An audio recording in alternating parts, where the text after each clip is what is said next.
దీనికి అంటే ధాత్రి పూజ. ఉసిరికి పూజ చేస్తారు. ఉసిరికి చేసేటటువంటి పూజ కూడా సామాన్యంగా ఉండదు.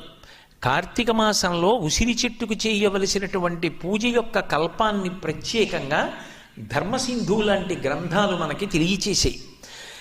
ఉసిరి చెట్టు ఎక్కడ ఉంటుందో అక్కడికి వెళ్ళి ఆ ఉసిరి చెట్టు దగ్గర నిలబడి దాని యొక్క మొదట్లో ఇంత పసుపో కుంకుమో అక్షతలో సమర్పించి ఉసిరి చెట్టుని ప్రార్థన చేస్తూ కొన్ని మాటలు చెప్తారు.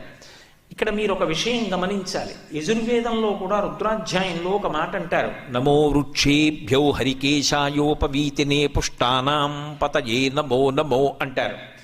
ఈ చెట్టు రూపంగా ఉన్న శివుడికి నమస్కారం, చెట్టు ఆకులుగా ఉన్న శివుడికి నమస్కారం, చెట్టు ఆకులలో ఆకుపచ్చతనంగా ఉన్న శివుడికి నమస్కారం అంటారు. అలా ఈ ధాత్రి రూపంలో